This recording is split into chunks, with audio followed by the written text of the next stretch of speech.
আসসালামু আলাইকুম। কেমন আছেন? আশা করি আল্লাহর রহমতে ভালো আছেন। আজকে আমরা দেখব আমাদের 5G অ্যাপের মাধ্যমে কিভাবে বিকাশ করবেন। এই যে মোবাইল ব্যাংকিং যে অপশনটা আসছেন, এম ব্যাংকিং, এখানে আসবেন।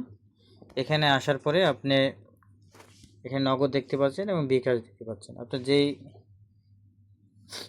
ওয়ালেটে টাকা পাঠাবেন, অর্থাৎ নগদে পাঠাবেন, নগদ সিলেক্ট করবেন। নগদ সিলেক্ট করবে, এখানে দেখতে পাবেন পার্সোনাল এবং এজেন্ট নিচে, ঠিক আছে? পার্সোনাল সিলেক্ট করবেন, এজেন্ট সিলেক্ট করবেন। যদি আপনার বিকাশ হয় তাহলে বিকাশ সিলেক্ট করবেন, পার্সোনাল সিলেক্ট করবেন, এজেন্ট সিলেক্ট করবেন, ঠিক আছে? পার্সোনাল হলে আপনি এখানে নাম্বার দিবেন, আপনার যে কোনো আপনার নাম্বার দিবেন, ঠিক আছে?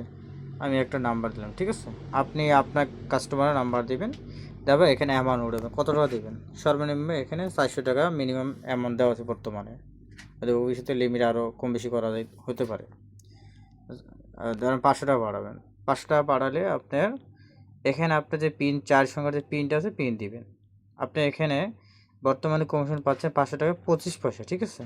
এবং আপনি এখানে কোনো চার্জ নাই। যখন এই অ্যামাউন্টটা যখন এজেন্টে পাঠাতে যাবেন, ঠিক আছে?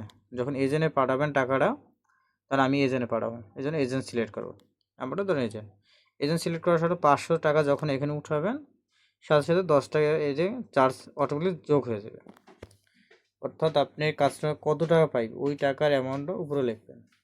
যে এখানে আপনার কাস্টমার 2000 টাকা পায়, ঠিক আছে?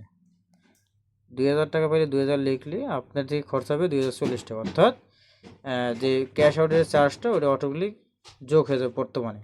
আগের সিস্টেম যোগ হয়ে যাবে, বর্তমান সিস্টেম যোগ হয়ে যাবে এবং কত টাকা কমিশন পাবেন তা এখন দেখা যাচ্ছে, ঠিক আছে? আর পার্সোনাল হইলে, যদি আপনার পার্সোনাল নাম্বার হয়, তাহলে আপনি 510 হলে 510 টাকা লিখবেন, ঠিক আছে? যদি 1020 টাকা কোনো কাস্টমার পাঠায় 1020 টাকা লিখবেন, ঠিক আছে? আর এজেন্টের বেলায় 1020 টাকা না লিখে শুধু 1000 লিখবেন, ঠিক আছে? 1000 লিখলে অটোমেটিকলি আপনি 20 টাকা এখানে যোগ হয়ে যাবে, ঠিক আছে? আপনার 1020 টাকা কাটবে, কাস্টমার পাবে ওই 1000 টাকা, যেহেতু এজেন্ট এটা, ঠিক আছে? এই ব্যবস্থাগুলো আপনি করবেন। দেওয়ার পরে এখানে আপনার পিন দিবেন, ঠিক আছে? আমি আমার পিন দিচ্ছি, পিন দিবেন, পিন দেওয়া হয়ে গেল।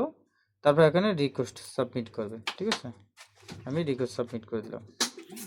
সাবমিট করার পরে এখানে রিকোয়েস্ট চলে আসছে, আমি এটা সাকসেসফুল করে দেওয়ার সাথে সাথে দেখেন আমার অ্যাপসের মধ্যে মেসেজ চলে আসে যে রিচার্জ সাকসেস হয়েছে, মানে অর্থাৎ বিকাশ সাকসেস হয়েছে। এখন এই হিস্ট্রিটা কোথায় পাবেন, ঠিক আছে? হিস্ট্রিটা পাওয়ার জন্য আপনি এই যে মাঝে অপশনটা আছে এখানে আসবেন, ঠিক আছে? এখানে আসলে এই যে দেখেন বিকাশ, এই যে এম ব্যাঙ্কিং আসলে দেখতে পাচ্ছেন এই যে এখানে পিন নাম্বার পাচ্ছেন, এখানে কত টাকা অ্যামাউন্ট, এবং এখানে ক্লিক করলে আপনি ডিটেলস সবাই পাচ্ছেন। এইভাবে কাস্টমার স্ক্রিনশট দিতে পারেন, অথবা কাস্টমারে এই যে আপনার এখানে না, এই এম ব্যাঙ্কিং আসার পর এই যে আপনার একটা পিন দেখতে পাচ্ছেন, এই যে 3-4 সংখ্যার, এখানে পিন যে কোনো থাকতে পারে, এইটি থাকবে এমন বিষয় না, ঠিক আছে? এখানে পিন যে কোনো পিন থাকতে পারে, ওই পিনটা কাস্টমার দিবেন, তাহলে কাস্টমার ওই পিন থেকে টাকাটা পাবে, ঠিক আছে?